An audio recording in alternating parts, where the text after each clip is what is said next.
सरगुजा जिले में अमानक वर्मी कंपोस्ट खाद जबरन किसानों को दिए जाने के विरोध में भारतीय जनता पार्टी किसान मोर्चा के द्वारा सरगुजा कलेक्ट्रेट का घेराव किया गया। दरअसल भारतीय जनता पार्टी किसान मोर्चा के 12 मंडलों के पदाधिकारी एवं कार्यकर्ताओं ने अंबिकापुर के SBI ब्रांच के सामने धरना प्रदर्शन किया। इस दौरान प्रदेश सरकार पर जबरन अमानक वर्मी कंपोस्ट खाद किसानों को दिए जाने के विरोध में धरना प्रदर्शन किया। इसके बाद धरना स्थल से अंबिकापुर के घड़ी चौक होते हुए सरगुजा कलेक्ट्रेट पहुंचकर घेराव किया। इस दौरान किसान मोर्चा के भाजपा पदाधिकारी एवं कार्यकर्ता मौजूद रहे। इस दौरान उन्होंने कहा कि सरगुजा जिले में किसानों को रासायनिक खाद के साथ वर्मी कंपोस्ट खाद जबरन दी जा रही है। जिस वर्मी कंपोस्ट खाद को देने की बात कही जा रही है वह अमानक है, जिसका विरोध भारतीय जनता पार्टी करती है और राज्य कलेक्टर के नाम राज्यपाल को ज्ञापन सौंपा गया। वो जो किसानों को अमानक खाद लेने के लिए बाध्य किया जा रहा है, मूल बात तो वही था और ये क्रम आज का नहीं है, पूरे 5 साल ये क्रम को चलाया गया है। तो जो इन्होंने झूठे वादे करके सरकार में आ गए, किसानों के हित में काम करेंगे, शुरू दिन से ये गिरदावरी करके किसानों को तंग करना चालू किए।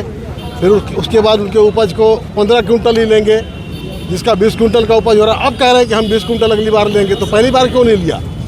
खास तौर से आज का जो हमारा धरना प्रदर्शन था, अमानक वर्मी कंपोस्ट को जो लेने के लिए बाध्यता की जा रही है कि रासायनिक खाद तभी आप लोगे जब आप वर्मी कंपोस्ट लोगे, और वो अमानक है, वो कहीं से भी नहीं। मतलब विधानसभा के रिकॉर्ड के हिसाब से इन्होंने 236 करोड़ या 239 करोड़ रुपए का गोबर खरीदा और खाद बेचा इन्होंने 17 करोड़ रुपए का, तो बाकी पैसे खा गए।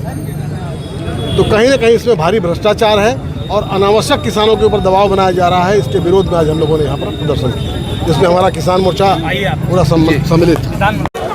भारतीय जनता पार्टी के द्वारा वर्मी खाद के संबंध में ज्ञापन सौंपा गया है। राज्यपाल महोदय के नाम से ये ज्ञापन है, तो संबंधित ज्ञापन राज्यपाल महोदय को प्रेषित किया जाएगा जिला कलेक्टर द्वारा। वर्मी खाद के अमानक होने के संबंध में उनके द्वारा कहा गया है, यदि किसी गौठान में इस प्रकार की समस्या आती है तो उसकी जाँच कराई जाएगी। उमाशंकर उपाध्याय, किसान मोर्चा के सरगुजा के जिलाध्यक्ष।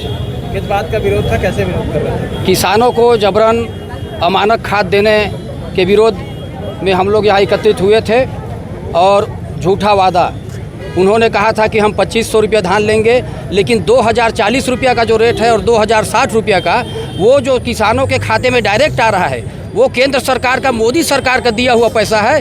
पैसा हम दे रहे हैं और ये बताते हैं 25 के रेट में धान हम ले रहे हैं। इनको जो बोनस देना है वो पैसा वो कभी पूरा नहीं दे पाए हैं। एक किस्त देते हैं या 2 किस्त देते हैं, जिसको ये 4 किस्त में देने की बात कही थी। 100 रुपये प्रति किस्त।